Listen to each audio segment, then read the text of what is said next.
Hoy en día nos encontramos con un modelo agrícola y alimentario que básicamente responde a los intereses de las empresas privadas, un modelo que antepone los intereses de la industria agroalimentaria, los intereses del capital, a las necesidades alimentarias de la gente y al respeto al ecosistema. Toda la cadena, desde la producción, la distribución al consumo de los alimentos, hoy en día está monopolizado por un puñado de empresas de la industria agroalimentaria. Y estas empresas básicamente buscan hacer negocio, hacer dinero con la comida. Carrefour, Alcampo, El Corte Inglés, Mercadona, Eroski son las empresas que controlan la distribución de los alimentos y por lo tanto tienen un papel clave para decidir qué comemos, qué productos consumimos, qué precio pagamos por aquello que consumimos. Y hoy en día lo que estamos viendo cuando analizamos el modelo agrícola y alimentario es que es un modelo generador de hambre en un mundo de la abundancia, es un modelo que acaba con el campesinado, es un modelo de alimentos kilométricos que recorren miles de kilómetros antes de llegar a nuestro plato, cuando podríamos consumir el mismo producto a nivel local. Es un modelo generador de cambio climático y por lo tanto es un modelo que no funciona. La globalización alimentaria al servicio de los intereses del capital ha beneficiado a las élites políticas y económicas, ya sea aquí en el norte o en el sur, quienes han salido ganando con un modelo de agricultura que privatiza la tierra, que privatiza las semillas, que hace negocio con el hambre. Y quien sale perdiendo, ya sea aquí o en el sur, son la mayor parte de la población.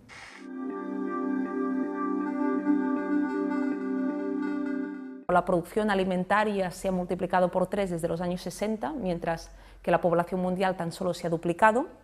Por lo tanto, hoy en día hay alimentos para dar de comer a toda la población a nivel mundial, pero a pesar de esto, 1 de cada 7 personas en el mundo no tiene que comer. Y si tú no tienes dinero para comprar estos alimentos, que cada día son más caros fruto de la especulación alimentaria en las bolsas financieras internacionales, o si tú no tienes acceso al agua, a la tierra, a las semillas, no comes.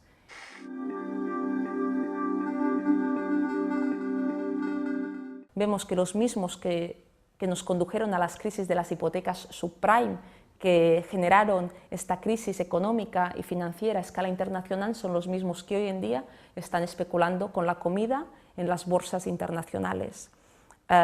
Hoy en día vemos como el precio de los alimentos, de los cereales básicos, se lleva a cabo en las bolsas internacionales. Y este precio no se fija en función de la oferta y la demanda real, sino básicamente se fija en función de los intereses de un puñado de especuladores que buscan hacer negocio con estas materias primas. En Etiopía, que sufrió una crisis alimentaria muy importante en el verano del año 2011, vimos como en estos países, en Somalia, el precio del maíz o el sorgo rojo, que son básicos para la alimentación de estas comunidades, aumentó en más de un 100%, donde muchas de estas familias de estos países destinan hasta un 80% de sus ingresos a la compra de alimentos. Si la comida aumenta un 100%, no pueden comer y se pasa hambre, ¿no? Y este aumento tan importante del precio de la comida básicamente se debe a que se ha especulado con la misma.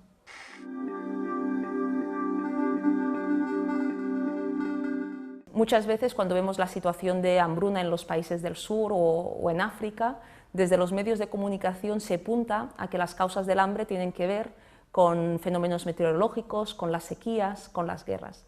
Pero en definitiva es importante tener en cuenta que las causas del hambre son políticas y tienen que ver con quienes controlan los recursos naturales, en manos de quién está la tierra, el agua, las semillas, a quién benefician las políticas agrícolas y alimentarias. Estas preguntas y sus respuestas nos dicen cuáles son las causas de las hambrunas hoy y de la crisis alimentaria. Países que hoy viven una hambruna profunda en el Cuerno de África son países que en los años 70-80 eran autosuficientes en la producción de alimentos para dar de comer a toda su población. Producían suficiente comida para dar de comer a todos sus habitantes. ¿Qué ha pasado de los años 70 de esta situación hasta hoy, a esta situación de hambruna?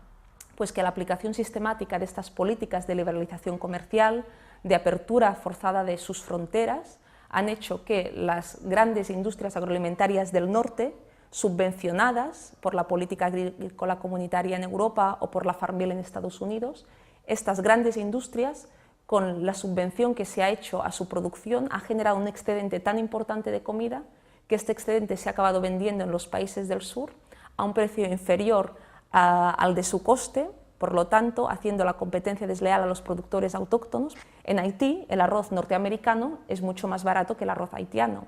En Senegal, la leche europea es mucho más barata que la leche senegalesa. Todas estas políticas de invasión de los mercados del sur durante décadas han acabado con el pequeño campesinado local y han generado una situación de vulnerabilidad alimentaria en estos países.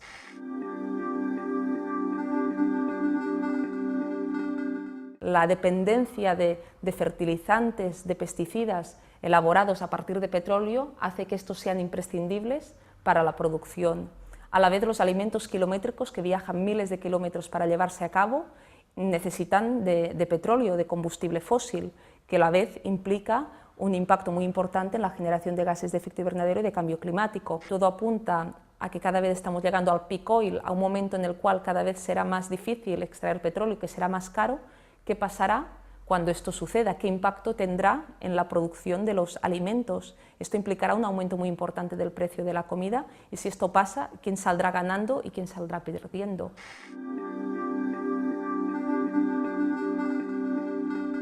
Hoy en día, las semillas han sido privatizadas y 10 empresas a escala mundial controlan la comercialización del 70% de las semillas. Las semillas, que era un bien común, que los campesinos y campesinas intercambiaban, mejoraban. La FAO señala que en los últimos 100 años ha desaparecido un 75% de la agrodiversidad. Y esto ha sucedido básicamente porque se produce en función de los intereses de las empresas privadas y del capital. Y por lo tanto se produce aquello que mejor se adecua al modelo agrícola y alimentario actual. Se produce aquello que puede viajar largas distancias, se produce aquello que se puede percibir como un producto grande, con una buena textura, aquello que en un supermercado uno compraría. Por lo tanto, se produce en función de lo que les interesa a las empresas privadas.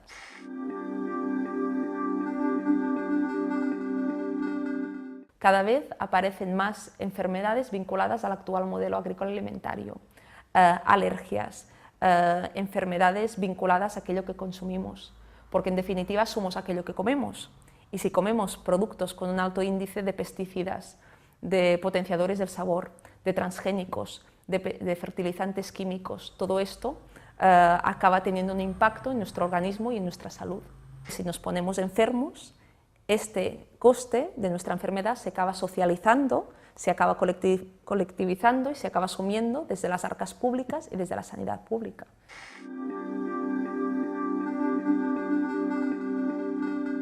Se dice que necesitamos transgénicos porque es necesario producir más comida para acabar con el hambre en el mundo, y esto es completamente falso, porque para acabar con el hambre en el mundo lo que necesitamos es más democracia en el sistema agrícola y alimentario actual. Si no se prohíben los transgénicos, no habrá ni agricultura ecológica ni convencional posible, porque los transgénicos, a través de la polinización, del viento, acaban contaminando a otros campos de agricultura convencional, de agricultura ecológica. Transgénicos prohibidos en muchos países de Europa, en Francia, Suiza, Alemania, Grecia. Hoy se cultivan aquí, se experimentan con los mismos aquí, se comercializan aquí. Por lo tanto, es necesario, la lucha contra los transgénicos es una prioridad para defender desde la práctica y desde lo político otro modelo de agricultura y alimentación.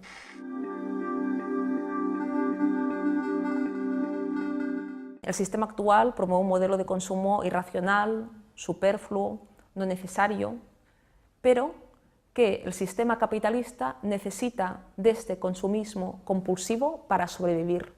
Necesita que la gente compre masivamente aquello que el sistema produce para que el sistema siga funcionando.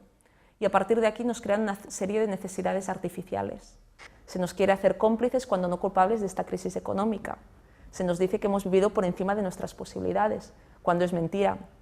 Nos están explotando por encima de nuestras posibilidades y quien ha vivido por encima de sus posibilidades ha sido la banca, han sido las élites económicas, las élites políticas que nos han conducido a esta crisis y ahora nos quieren hacer pagar las consecuencias de esta crisis al conjunto de la población.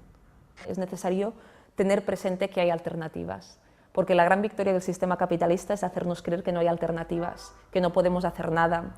La resignación y el escepticismo es la gran victoria del sistema. Más allá de los cambios individuales en nuestro consumo, de participar también en experiencias colectivas como grupos de consumo, huertos urbanos u otras iniciativas, es también fundamental no olvidar la perspectiva política. Con opciones individuales sueltas no cambiaremos el mundo. La opción individual es fundamental porque nos permite tomar conciencia, ser coherentes con nuestras prácticas, pero el cambio de paradigma será fruto de la acción colectiva. Si no luchamos, si no nos movilizamos, si no salimos a la calle, hemos perdido antes de comenzar. Y esto es precisamente lo que quiere el sistema. La resignación y el escepticismo es el gran triunfo del sistema, el que nos quedemos en casa.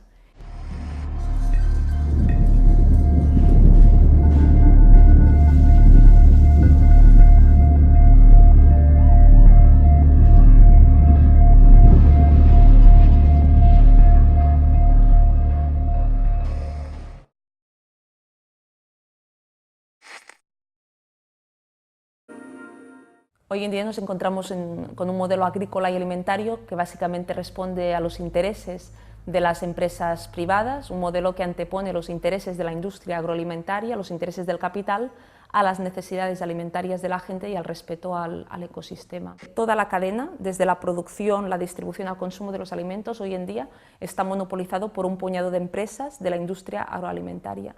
Y estas empresas básicamente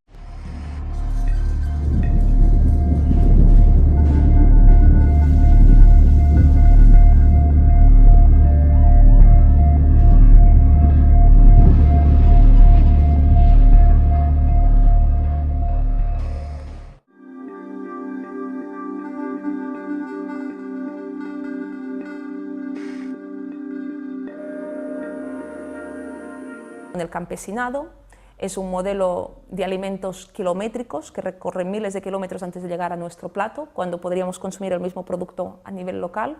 Es un modelo generador de cambio climático y por lo tanto es un modelo que no funciona.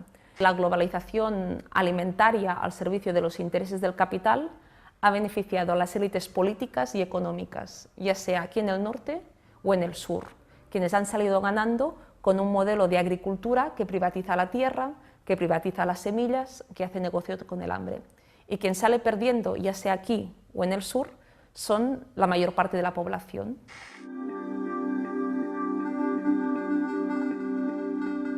La producción alimentaria se ha multiplicado por 3 desde los años 60, mientras que la población mundial tan solo se ha duplicado.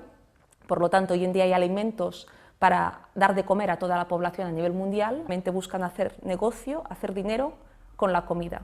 Carrefour, Alcampo, El Corte Inglés, Mercadona, Eroski son las empresas que controlan la distribución de los alimentos y por lo tanto tienen un papel clave para decidir qué comemos, qué productos consumimos, qué precio pagamos por aquello que consumimos. Y hoy en día lo que estamos viendo cuando analizamos el modelo agrícola y alimentario es que es un modelo generador de hambre en un mundo de la abundancia, es un modelo que acaba con